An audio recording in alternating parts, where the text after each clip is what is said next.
একটা শহরের ট্রান্সপোর্টেশন বদলানোর জন্য 6 মাস থেকে 1 বছর সময় লাগে। আমরা দেখবো এই অন্তর্বর্তী সরকার আমাদের জন্য কি করেন। পথ তৈরি করা সম্ভব, যেমন আমাদের ছাত্র শ্রমিক জনতার অভ্যুত্থান তৈরি করেছে। যদি আমরা ওই রাজনীতির নিয়ন্ত্রণ এই লুটেরাদের হাত থেকে একটা জনপ্রতিনিধিদের হাতে, জনগণের স্বার্থের যারা প্রতিনিধিত্ব করবেন তাদের হাতে নিতে পারি। ঢাকা শহরের অধিবাসীদের দেখলে দেখা যায় যে মনে হচ্ছে যে তারা নিজের শরীর খেয়ে ফেলার মতো অবস্থা। নগর পরিকল্পনা কেবল নগর পরিকল্পকদের ব্যাপার নয়, এটা একটা রাজনৈতিক বিষয়। এবং বাংলাদেশে আমরা যখন এই রাজনীতির দিকে তাকাই, একটা সর্বব্যাপী লুণ্ঠনমূলক রাজনৈতিক ব্যবস্থা যখন কায়েম থাকে, তখন নগরের তো এইরকম চেহারাই হওয়ার কথা। নগর নিয়ে আলাদা করে ভাববেন কিভাবে? নগর সেটার বাইরে থাকবে তা না। মানে অনেকগুলো প্রাণী আছে নিজের শরীর খেয়ে ফেলে। আমার এক বন্ধুর কাছ থেকে আমি শুনেছিলাম, তিনি সেনাবাহিনীতে কাজ করেন, একটা মিশনে গিয়েছিলেন, একটা যুদ্ধ বিধ্বস্ত দেশ। তো সেখানে তিনি বাজার করতে গিয়ে একটা বড় মাছ দেখে ভাবলেন যে এটা কেনা দরকার। তো কিন্তু সেই মাছ বিক্রেতা সেটা তাকে বিক্রি করতে চাইলেন না, কারণ মাছটা বাইরে থেকে ভালো দেখা গেল সেটা আসলে নষ্ট হয়ে গেছে।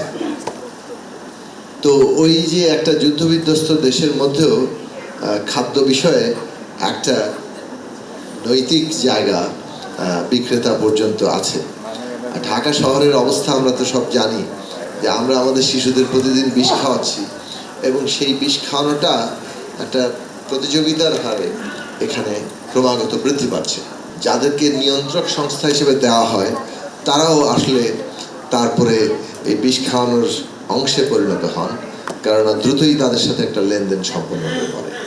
তো এখন এই সর্বব্যাপী লুণ্ঠনের যে ব্যবস্থাটা, যেটা আমরা সবাই জানি, প্রত্যহ আমাদের অভিজ্ঞতা হয়, সেটা বহাল রেখে এই অবস্থার পরিবর্তন ঘটানো বেশ কঠিন, বিশেষভাবে যখন রাজনৈতিক আধিপত্যটা এদের হাতেই থাকে। যদি আমরা ওই রাজনীতির নিয়ন্ত্রণ এই লুটেরাদের হাত থেকে একটা জনপ্রতিনিধিদের হাতে, জনগণের স্বার্থের যারা প্রতিনিধিত্ব করবেন তাদের হাতে নিতে পারি, সেই রাজনৈতিক শক্তি গড়ে না তুলে কোনো নগর বিষয়ক চিন্তাভাবনা, এক্সারসাইজ, সেমিনার হতে পারে, যেমন আমরা বহুদিন করেছি। এমনকি আমি নির্বাচনও করেছি ঢাকা শহরে একবার। এই নগর বিষয়টাই সামনে আনা যাবে এরকম একটা বিষয়, একটা ইস্তেহারও দিয়েছিলাম। মোটামুটি অনেকগুলো পয়েন্টে, কতগুলো যে পয়েন্ট তুলেছি সেই সময়ে, প্রায় 18টি পয়েন্টে মোটামুটিভাবে ঢাকা শহরের সমস্যা ধরার চেষ্টা করেছি। কিন্তু এগুলোর আসলে কোনো প্রভাব কোনো কিছুতেই পড়ে না, কিংবা আমরা এখনও সেই শক্তি গড়ে তুলতে পারিনি যাতে করে আধিপত্যের জায়গাটা ভেঙে ফেলা যায়।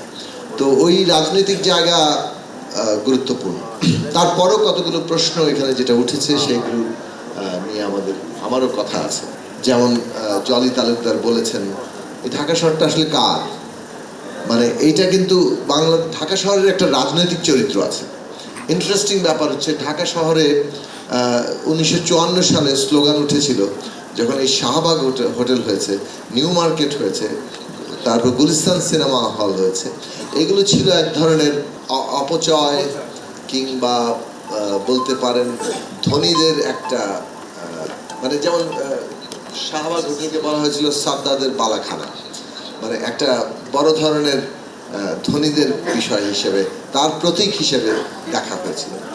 তো সবসময়ই মানে ওই একেবারে 54 সালে কিংবা যখন 48 সালে প্রথম এখানকার তরুণ রাজনীতিবিদরা ঢাকা শহর ভবিষ্যৎ কীরকম হবে তা নিয়ে তাদের নিজেদের কল্পনা প্রকাশ করছেন, তখনও ওই জিনিসটা বোঝা যাচ্ছে যে একটা বড় ধরনের দ্বন্দ্ব আছে।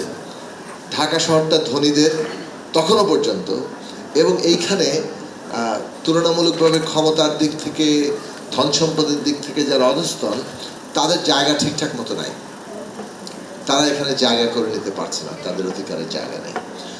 এইটা কেবল প্রসারিত হয়েছে, কথা উঠেছে ঠিকই, আগে ইতিহাসে আছে আমাদের কথাগুলো, কিন্তু আমরা যদি সেই 50 সাল থেকে এখন 24 সাল পর্যন্ত দেখি, এই 74-75 বছর হতে যাচ্ছে, আমরা একই জায়গার মধ্যে আছে, অনেক সম্প্রসারিতভাবে। ফলে ঢাকা শহর এখনো কতিপয়ের শহর, এবং এই শহরে যাকে বলে রাইট টু দি সিটি, বিখ্যাত তত্ত্ববিদরা ডেভিড হার্ভি এ বিষয়ে অনেক বই লিখেছেন, কথা বলেছেন। তো রাইট টু সিটি কিংবা একটা সোশ্যাল জাস্টিস সিটিতে তৈরি করা, যেটা নিয়ে আজকের কনসেপ্টও, সেইটা তৈরি করার প্রশ্নটাও একটা রাজনৈতিক প্রশ্ন আসলে। ওই ফয়সালা ছাড়া এটা হবে না।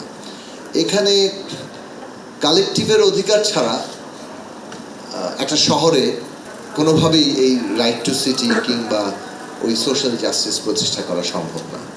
তো সেই দিক থেকে ঢাকা শহর কার শহর এই প্রশ্ন করা দরকার। যদি তার অধিবাসীদের শহর হয়, সে অধিবাসী নির্ধারণ করারও মানদণ্ড কি হবে, এটা খুব গুরুত্বপূর্ণ প্রশ্ন। আজকে যে ঢাকায় প্রবেশ করছে তাকে কি আমি অধিবাসী হিসেবে স্বীকার করব? কতিপয়ের দিকে ঝুঁকে আছে, যাদের ধন সম্পদ আছে, যারা এখানকার রাজনীতিকে প্রভাবিত করতে পারে, তারাই ঢাকা শহর নিয়ন্ত্রণ করে।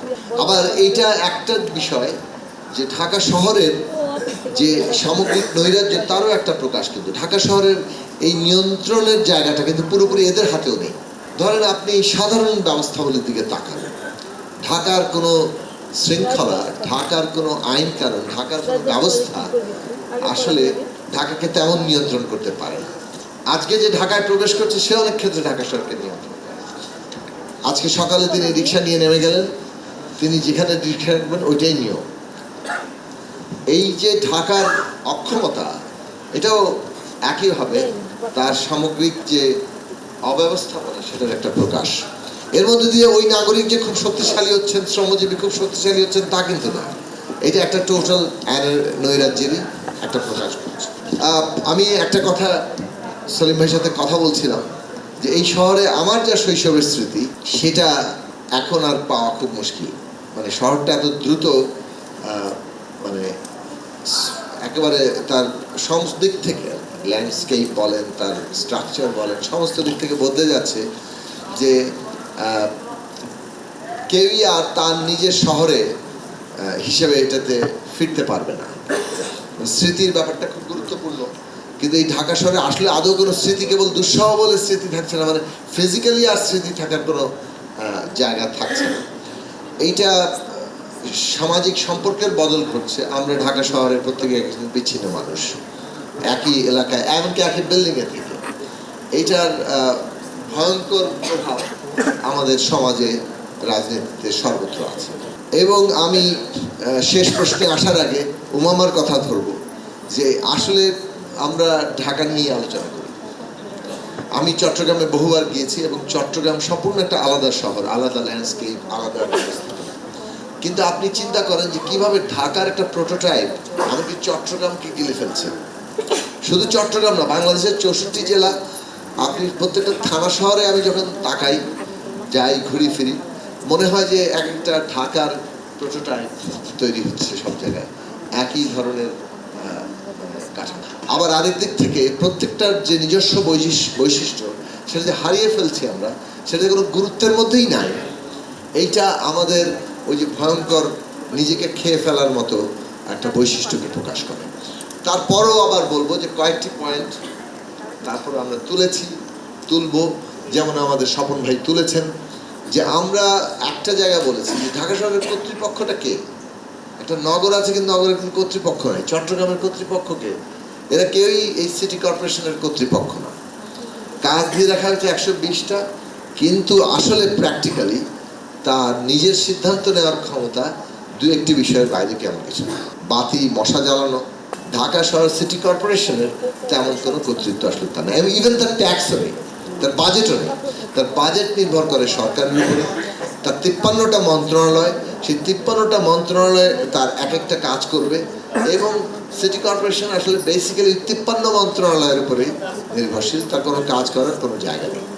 অথচ প্রতিটি আধুনিক শহরেই একটা কর্তৃপক্ষ তৈরি হয়েছে এবং সেটাকে সরকার আকারে দাঁড়িয়েছে, যেটাকে সিটি গভর্নমেন্ট কিংবা নগর সরকার বলে। আমাদের ইলেকশন ম্যানিফেস্টোর কেন্দ্রীয় বিষয় ছিল একটা নগর সরকার গঠন করা কিংবা নগর সরকার ব্যবস্থা। এখন স্থানীয় সরকার তো একটা নিয়োগের ব্যাপারে দাঁড়িয়েছে। স্থানীয় সরকার ব্যবস্থা হচ্ছে একটা নিয়োগের ব্যাপার, উপর থেকে সরকার নিয়োগ দিবে, সেটা ইউনিয়ন পরিষদ পর্যন্ত। মার্কা করা হয়েছিল ওই নিয়োগটাকে আরো নিশ্চিত করার জন্য। তো এইটা তো এক ধরনের নিয়োগ, আরেকটা হচ্ছে যে ক্ষমতার দিক থেকে দেখলে কিংবা তার এখতিয়ারের দিক থেকে দেখলে এটা একেবারেই মানে তারা অত্যন্ত সীমাবদ্ধ একটি প্রতিষ্ঠান। ফলে ঢাকা শহরের যেহেতু কোনো কর্তৃপক্ষ নাই, যার ফলে এর সাথে কোনো এঙ্গেজমেন্ট নাই নাগরিকের। এখন নাগরিকতাই যদি গড়ে না ওঠে তাহলে আসলে সেই শহরের তো কোনো ফিউচার নাই। এখন নাগরিকতা গড়ে ওঠে কিভাবে? আমরা যেভাবে উপলব্ধি করার চেষ্টা করেছি যে একজন নাগরিকের অধিকার যদি তাকে বুঝিয়ে দেওয়া যায় তখন তার দায়িত্বের প্রশ্নটা মানে ইনবিল্ট আসে। আমি যখন আমার অধিকার বুঝে নিতে যাই, আমি কিন্তু অন্যের অধিকার খর্ব করে আমার অধিকার চর্চা করতে পারি না। ফলে আমার অধিকার মানেই হচ্ছে আমার অন্যের অধিকার সীমার দ্বারা সীমায়িত, এবং ওইখানেই দায়িত্বের প্রশ্ন আসে। ফলে অধিকার এবং দায়িত্ব একটা যাকে বলে ডায়ালেকটিক্যালি একই বিষয়ের দুটো দিক, এবং এইটা এমনভাবে সম্পর্কিত থাকে, এই লেনাদেনার মধ্য দিয়ে কিন্তু নাগরিকতা গড়ে ওঠে। ঢাকা শহরে কোনো মানুষের অধিকারই কোনো নিশ্চয় নেই, না আমাদের তরুণদের, না এখানে নারী কোনো নিরাপত্তার জায়গা আছে, এখানে শিশুদের কোনো জায়গা আছে, এখানে প্রবীণ মানুষদের জায়গা আছে, না এখানে কোনো অন্য লিঙ্গীয় পরিচয়ের মানুষের জন্য আছে, কিংবা শারীরিকভাবে যারা অক্ষম নানা দিক থেকে তাদের জন্য কোনো ব্যবস্থা আছে।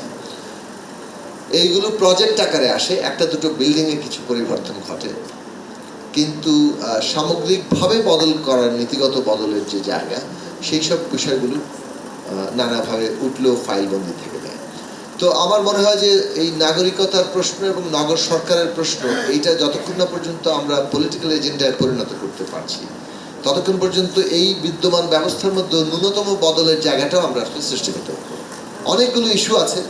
আপনি ধরুন যে কি ভয়ঙ্কর অবস্থা স্বাস্থ্যসেবার দিক থেকে দেখলে, মানে আজকে সকালেও একজন মানুষের চিকিৎসা সংক্রান্ত বিষয় নিয়ে আমি ডিল করছি, যে এইটা যে কীরকম একটা অসহায় পরিস্থিতি সৃষ্টি করে। আপনি যখন সত্যি সত্যি মোটামুটি একটা ক্রিটিক্যাল রোগী তৈরি হবে এবং আপনার কাছের মানুষ হবে, একটা হাসপাতালে সেখানে চিকিৎসা হচ্ছে না, আরেকটা জায়গায় যাওয়া হবে, এখন কিভাবে সেখানে ভর্তি হবে, সেখানে কত তদবির করতে হবে, এবং এই যে একটা জায়গা থেকে আরেকটা জায়গায় যাওয়ার যে কীরকম একটা মানে দুর্ভোগ, মানে এই কল্পনার অতীত। তো একটা শহরের স্বাস্থ্য ব্যবস্থার জায়গাটা এইরকমই, কিন্তু মোটামুটিভাবে আমরা বেশ সয়ে নিচ্ছি। সবচেয়ে বড় ব্যাপার হচ্ছে সব মানুষ প্রতি মুহূর্তে যেটার মধ্যে দিয়ে আছে সেই পরিবহন ব্যবস্থা। মানে ধরেন ঢাকা শহরের মেজর 4টা দিক আছে, যেটা 4 ভাগে করা হয়েছে, ঢাকা উত্তর, দক্ষিণ, পূর্ব, পশ্চিম, এবং কিছুটা ট্রান্সপোর্টেশনও ওইভাবে তৈরি আছে। রাস্তা এদিক থেকে ওই দিক, এদিক থেকে ওই দিক। আপনি যাত্রাবাড়ি থেকে বাস শুরু হয়, সেটা গাবতলীর দিকে যায় কিংবা উত্তরার দিকে যায়। তো আপনি যে রুটগুলোতে বাস চলে, 4টা রুটে 4টা ডেডিকেটেড মানে বাস সার্ভিস চালু করা যায়। ইভেন সমস্ত প্রাইভেট বাসগুলোকে ওই একটা কালারের বাসের অধীনে একটা কোম্পানির অধীনস্থ করা যায়। এটা করার জন্য একটা মানে কি সিদ্ধান্ত দরকার। মানে আমরা এটা নিয়ে খুব হইচই করছিলাম, তখন প্রয়াত মানে তিনি মেয়র হয়েছিলেন আমাদের সাথে ইলেকশনে, নির্বাচন নিয়ে প্রশ্ন ছিল, যাই হোক সেটা আলাদা প্রশ্ন। কিন্তু তিনি বললেন যে তিনি উদ্যোগ নিচ্ছেন, বৈঠক করছেন, এবং এই বৈঠক চলছেই, আসলে পারা যাচ্ছে না। মানে কায়ামি স্বার্থ নাকি আছে এত স্ট্রং, কি সেই কায়ামি স্বার্থ এই যে সেটা বোঝা খুব মুশকিল। এমন না যে এটা খুব